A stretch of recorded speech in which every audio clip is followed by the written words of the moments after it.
வணக்கம். இன்றைக்கி உங்களோட நான் என்ன சொல்ல போகிறேன் பார்க்கலாம்.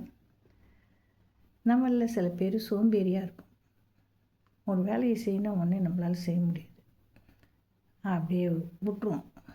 ஒரே நாள்லேயே சும்மா அதை செய்யலாமா வேணாமா அப்படின்னு யோசித்து பார்த்துட்டு ஒரே நாளில் விட்டுருவோம், செய்ய மாட்டோம். இன்னும் ஒரு குரூப் இருக்குது. அது கொஞ்சம் தாஜா பண்ணோன்னு வச்சுக்க, செஞ்சு பார்க்கும். சரி, நம்ம சொல்கிறாங்களே, நம்ம அதை செய்து பார்க்கலாம் அப்படின்னு சொல்லிட்டு முயற்சி எடுப்பார்கள். ஆனால் அதை தொடர மாட்டார்கள்.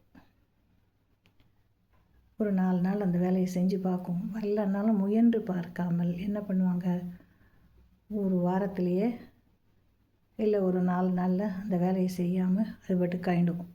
இது ஒரு குரூப். இன்னொரு செட் இருக்குது. அது என்ன செய்யும்னா, முயற்சியும் எடுக்கும், தொடர்ந்து செய்யும், கொஞ்சம் கூட சலிப்பே பார்க்காது. நான் அச்சீவ் பண்ணி தான் ஆகணும் அப்படின்னு சொல்லி அது எவ்வளவு கடுமையாக இருந்தாலும் போராடி அதனை கற்றுக்கொண்டு அந்த வேலையை மிக சிறப்பாக செய்துவிடும். அது டிசிப்ளின், ஒழுக்கம். ஒழுக்கம் அப்படின்னா என்ன? ஒரு முயற்சியை முனைப்போடு தொடர்ந்து செய்த. நான் ஜெயிக்கணும் அப்படின்னா அதற்குரிய வழிமுறைகளை நான் தானே செய்யணும்.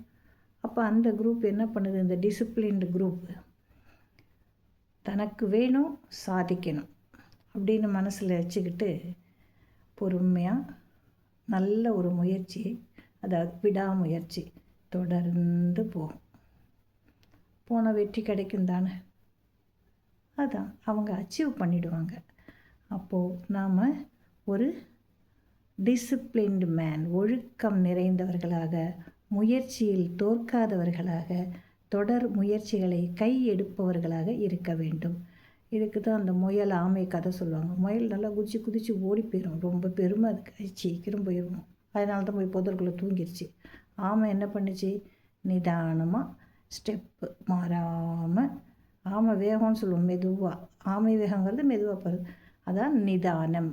நிதானமாக அழகாக அடி எடுத்து வைத்து வெற்றி கோட்டை எட்டியது. அதான் அந்த டிசிப்ளின்டு மேன். இந்த குதிச்சு குதிச்சு போகுது பாரு, அது மோட்டிவேஷன். அது என்ன பண்ணும், கொஞ்சம் சரி அப்படின்னு தோணிடுச்சுன்னா குதிச்சு குதிச்சு ஓடி போயிட்டு தூங்க போயிடும். எங்கே ஜெயிக்கிறது?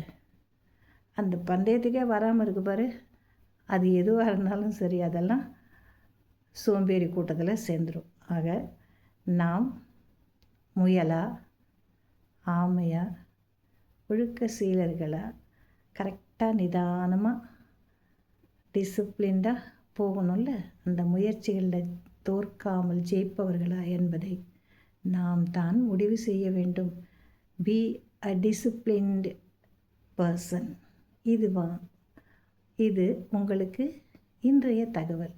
எல்லாத்தையும் வாங்கி வச்சுக்கோங்க பத்திரமா. இதெல்லாம் பொக்கிஷம், கிடைக்காது. அப்படியே மனசில் எது பதியுதோ அதை பதிய வச்சுக்கோங்க. நாளைக்கு நீங்கள் ஜெயிச்சிருவீங்க. அவ்வளோதான். நன்றி.